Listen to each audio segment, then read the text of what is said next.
जो कोविड के दरमियान मेरे पास आई थी। पेशेंट को म्यूकोरमाइकोसिस या ब्लैक फंगस नाम की बीमारी हुई। आँखों के अलावा बाकी तालू और उनके मुंह दांत वगैरह काफ़ी हमको निकालने पड़े। तो ये सबसे चैलेंजिंग केस थी अभी तक की। अस्थमा और COPD के अर्ली साइंस क्या होते हैं?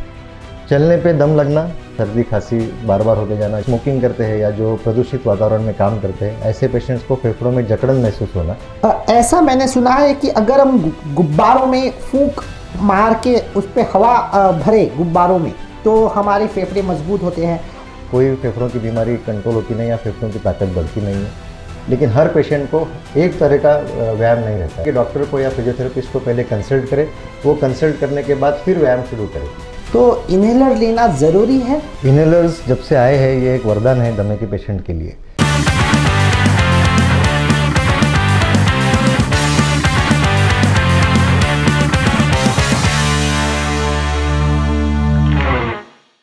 नमस्कार मंडली, मैं वीके यानी कि विचारकर, और आज हमारे साथ है डॉक्टर भरत त्रिवेदी जो कि चेस्ट और क्रिटिकल केयर के स्पेशलिस्ट हैं। Sir welcome. नमस्ते सर, क्या आप फेफड़े यानी लंग और रेस्पिरेटरी इश्यूज यानी श्वसन से जुड़ी ऐसी कोई केस बता सकते हैं जो आपके लिए चैलेंजिंग थी? श्वसन से जुड़ी जो भी केसेस थी, जो पेशेंट वेंटिलेटर पे रहते हैं, वो उनको ठीक करना और उनको फिर से नॉर्मल लाइफ पे लाना, ये सेल्फ चैलेंजिंग रहता है। इतने सारे केसों से में एक केस मुझे याद है जो कोविड के दरमियान मेरे पास आई थी, जिसमें स्कोर पेशेंट का 24 था और पेशेंट 1.5 महीना वेंटिलेटर पे था। डिस्चार्ज के बाद पेशेंट के जैसे जैसे फेफड़े ठीक हो रहे थे, पेशेंट को म्यूकोरमाइकोसिस या ब्लैक फंगस नाम की बीमारी हुई, जिसके वजह से वो फिर से वेंटिलेटर पे चला गया। उसके कम से कम 16 से 17 ऑपरेशंस करने पड़े। आँखों के अलावा बाकी तालू और उनके मुंह दांत वगैरह काफ़ी हमको निकालने पड़े और 16-17 ऑपरेशन के बाद फिर से पेशेंट नॉर्मल लाइफ जीने लग गया है। तो ये सबसे चैलेंजिंग केस थी अभी तक की। सर, ऐसी कोई केस आप बता सकते हैं जिससे आपको कुछ अलग सोचने पर मजबूर किया हो, out of the box thinking? सारे क्रिटिकल केसेस के अंदर या पेशेंट्स के अंदर एक सोच हमेशा ब्रॉड रखनी चाहिए कि जहाँ पे कई पॉसिबिलिटीज़ ध्यान में रखनी चाहिए। उसमें एक पेशेंट था जो फिर कोविड के दरमियान मेरे पास आई थी। ये पेशेंट को कोविड का डायग्नोसिस करके मेरे पास भेजा हुआ था, लेकिन कोविड का स्वैब किया हुआ नहीं था।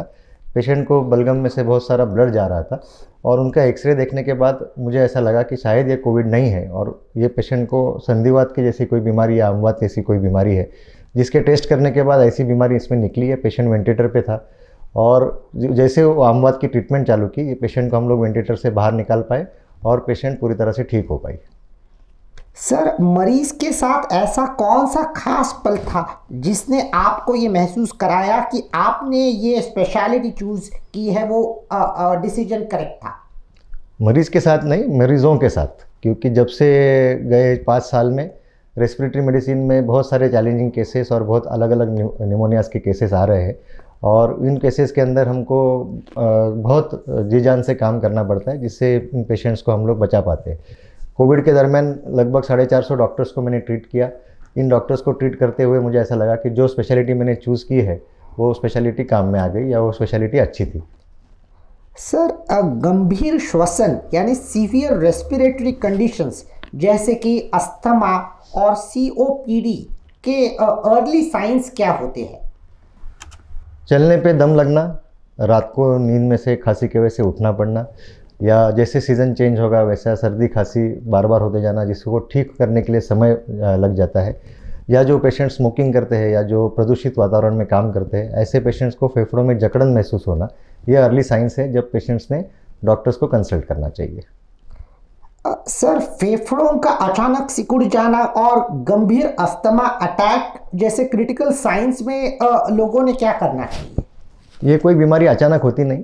अगर पहले दौर से हम लोग पेशेंट की सही तरह से ट्रीटमेंट करें और पेशेंट सही तरह से ट्रीटमेंट ले तो ऐसी तकलीफ़ें होती नहीं है। लेकिन अगर एक आधे पेशेंट को ट्रीटमेंट के दौरान ऐसी तकलीफ़ हुई तो रात को नींद ना लगना, रात को नींद में दम लगना, रात को नींद में खांसी आना, चलने पे ज़रूरत से ज़्यादा दम लग जाना, या पेशेंट का बलगम जो है वो बलगम ज़्यादा गिरने लगना, बलगम का कलर चेंज हो गया, ऐसा हो गया, इसका मतलब हो सकता है कि ये बीमारी आगे बढ़ जाए और इसमें तकलीफ ज़्यादा हो। ऐसे वक्त पेशेंट ने तुरंत हॉस्पिटल में रिपोर्ट करना चाहिए।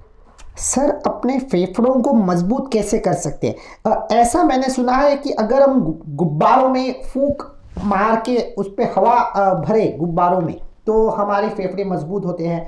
और ऐसे कई सारे DIY ब्रीथिंग टिप्स के बारे में आप बता सकते हैं? कोई एक ब्रीदिंग टिप या फेफड़ों में गुब्बारों में हवा भर के कोई फेफड़ों की बीमारी कंट्रोल होती नहीं या फेफड़ों की ताकत बढ़ती नहीं है। रेस्पिरेटरी एक्सरसाइजेज ज़रूरी है। रेस्पिरेटरी एक्सरसाइजेज से पेशेंट्स के में बहुत फ़र्क पड़ता है, लेकिन हर पेशेंट को एक तरह का व्यायाम नहीं रहता है, हर पेशेंट को अलग अलग तरह से रहता है, जिसके लिए ज़रूरी है कि डॉक्टर को या फिजियोथेरेपिस्ट को पहले कंसल्ट करें। वो कंसल्ट करने के बाद फिर व्यायाम शुरू करें। जैसे एक पेशेंट को अगर किसी को निमोथोरैक्स है या पेशेंट को किसी को एम्फाइसीमा की बीमारी है, ऐसे पेशेंट्स ने गुब्बारों में हवा वगैरह नहीं भरना चाहिए, उनको अलग एक्सरसाइजेस रहते हैं। वैसे ही जो पेशेंट्स में निमोनिया है, फेफड़ों में पानी हो गया है, उसमें अलग फिर से एक्सरसाइजेस रहते हैं। तो हर टाइम फिजियोथेरेपिस्ट को और डॉक्टर को कंसल्ट करके ही अपने फेफड़ों की एक्सरसाइजेस करनी चाहिए। सर दमे की बीमारी में अक्सर डॉक्टर्स इन्हेलर को प्रिस्क्राइब करते हैं, तो इन्हेलर लेना ज़रूरी है और क्या इन्हेलर की आदत लग सकती है? इन्हेलर्स जब से आए हैं ये एक वरदान है दमे के पेशेंट के लिए। इसका कारण ये है कि इन्हेलर्स के पहले गोलियां मिलती थी, जैसे बेटनेसॉल की गोलियां, आस्थेलिन की गोलियां, ये सब गोलियां लेके पेशेंट को जो साइड इफ़ेक्ट्स होते थे वो साइड इफ़ेक्ट्स कम करने के लिए इन्हेलर्स बाज़ार में आए। और इन्हेलर्स लेने से कोई इन्हेलर्स की आदत नहीं पड़ती, वो अपनी शरीर की ज़रूरत है। इन्हेलर्स के कोई साइड इफ़ेक्ट्स रहते नहीं हैं। इन्हेलर्स जो अपने फेफड़ों में जाते हैं, फेफड़ों में अपना काम करते हैं और उसमें से बहुत सूक्ष्म मात्रा में दवाई अपने ब्लड में जाती है, बाकी दवाई सारी बलगम में से बाहर निकल आती है। तो ऐसे वक्त इन्हेलर्स लेना ये सिर्फ सेफ़ ही नहीं, इन्हेलर सबसे ज़्यादा इफ़ेक्टिव भी है दमे के ट्रीटमेंट के लिए। तो जो इन्हेलर्स दिए गए हैं वो इन्हेलर्स को हमेशा रेगुलरली लेना चाहिए। एक कोड रहता है इन्हेलर्स के अंदर, जो एक ब्राउन और ऑरेंज कलर के इन्हेलर रहते हैं, ये रेगुलर लेने के इन्हेलर्स रहते हैं जो प्रिवेंशन के लिए ले जाते हैं। और जो ग्रीन और ब्लू कलर के इन्हेलर्स रहते हैं, ये इन्हेलर जो रहते हैं वो सिर्फ इमरजेंसी में यूज़ करना चाहिए, उसका ज़्यादा इस्तेमाल नहीं करना चाहिए। सर इंडिया में बहुत अस्थमा के पेशेंट्स हैं, अस्थमा और COPD, तो इन पेशेंट्स को आप कुछ मैसेज देना चाहते हैं हमारे माध्यम से? पेशेंट्स बढ़ने की वजह 2-3 है। एक पहला मतलब वायरल इन्फेक्शन बहुत बढ़ रहे हैं, प्रदूषण सब जगह बढ़ रहा है, तो सब जगह सीमेंट की बिल्डिंगें खड़ी होने की वजह से प्रदूषण बहुत बढ़ रहा है। उसके अलावा स्मोकिंग की फ्रीक्वेंसी यंग पॉपुलेशंस के अंदर बहुत बढ़ गई है, इसके वजह से फ़िलहाल अस्थमा बढ़ रहा है। तो कोई भी पेशेंट्स के लिए यही है कि आप रेगुलर रेस्पिरेटरी एक्सरसाइज करें।